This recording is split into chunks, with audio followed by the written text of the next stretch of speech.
Hola, en el video de hoy vamos a continuar con comprensión lectora. Vamos a empezar a ver los tipos de preguntas. ¿Por qué es importante conocer los tipos de preguntas? Bueno, porque luego de que en estos ítems de comprensión lectora, en la que se nos plantea un texto y luego nos hacen diversas preguntas, aquellas preguntas no están formuladas a tontas y a locas, no son azarosas, responden a un modelo de preguntas que ya está fijamente establecido y que se repite año tras año. Por lo mismo, ustedes al conocer el tipo de preguntas estarían conociendo el esqueleto, la estructura con la que éstas se formulan y así sabrían con mucha mayor precisión cómo responder. Les recomiendo ejercitar de una manera específica lo que vamos a empezar a ver ahora.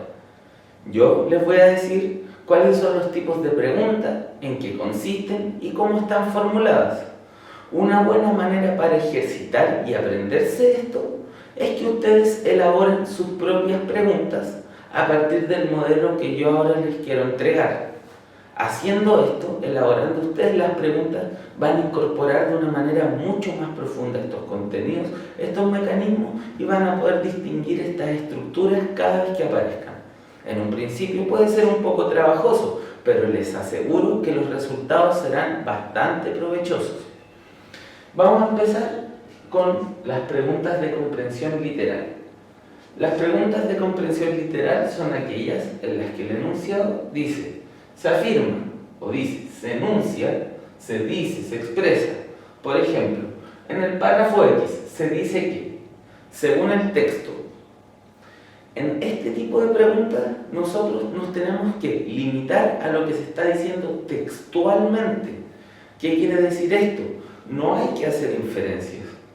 Cuando en el encabezado están estas afirmaciones, se afirma, se enuncia, se dice, se expresa, tenemos que saber que nos tenemos que atener a lo dicho superficialmente, no interpretar, no inferir, repito. Entonces, tenemos aquí un ejemplo, una pregunta hipotética con un fragmento. Así, tras los sismos, la gente ha preferido vivir en casas antes que en departamentos. Preguntamos entonces, según el texto, A. La población está asustada. B. Baja la demanda de departamentos. C. La mayoría elige vivir en casas. Si miramos la concordancia que tienen estos con el texto, podríamos pensar que las tres son ciertas, puesto que si la gente prefiere vivir en casa, es que quizás tienen miedo a que los sismos vuelvan a repetirse. Si también uno puede inferir que si se están prefiriendo las casas a los departamentos, podría haber una baja en la demanda de estos últimos. Sin embargo, estas son inferencias, no está dicho textualmente. Y como hemos dicho, aquí en este tipo de preguntas no hay que inferir, solo se infiere cuando el enunciado nos invita a ello. Entonces nos vamos a quedar con la única que dice información que dice textual. La mayoría elige vivir en casas.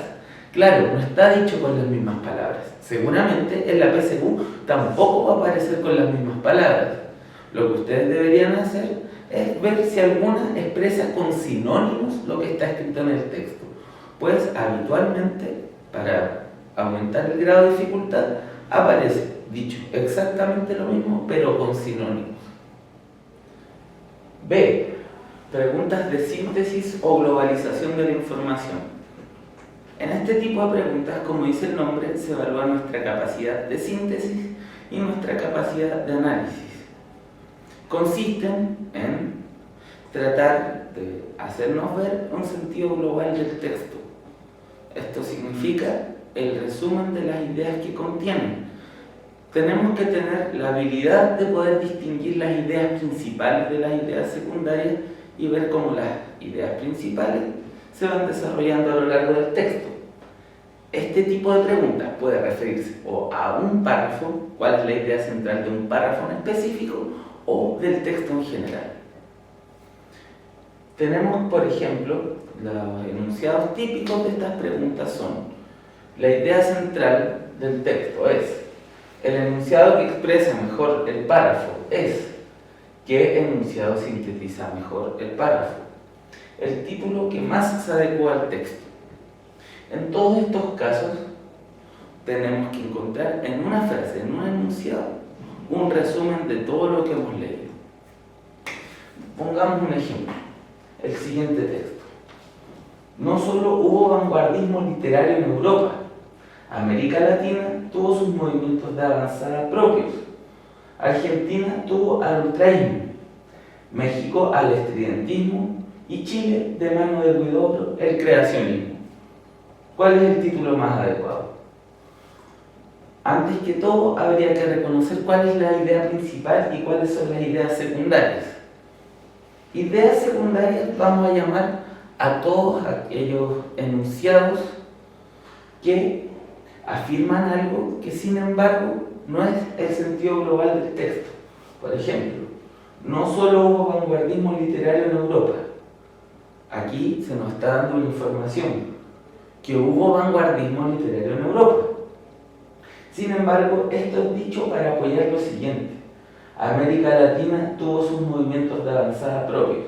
Argentina tuvo el ultraísmo, México al estridentismo y Chile, de mano de Huidobro, el creacionismo. Sabemos por el sentido global que lo que se está refiriendo el texto es al desarrollo de la vanguardia solo en América Latina. Entonces, que hubo vanguardismo en Europa es una idea secundaria. Al mismo tiempo, los ejemplos concretos, que el ultraísmo estuvo en Argentina, que en México hubo estridentismo y que en Chile hubo creacionismo, son ideas secundarias que sirven para apoyar la idea principal. En América Latina hubo un movimiento vanguardista propio. Entonces, cuando se nos pregunta cuál es el título más adecuado, tenemos primera alternativa, el contexto de Huidobro. Segunda alternativa, el vanguardismo. Tercera alternativa, literatura de vanguardia en Hispanoamérica. El primero podemos distinguir de inmediato que es una idea secundaria. Huidobro aparece apoyando la tesis principal. El vanguardismo podemos descartarlo porque, si bien se menciona el vanguardismo en general como un fenómeno de Europa y América Latina, este texto en específico aborda su variante local, su variante latinoamericana. Finalmente, la alternativa C, literatura de vanguardia en Hispanoamérica, que luego de haber leído bien el enunciado podemos comprobar que es la correcta.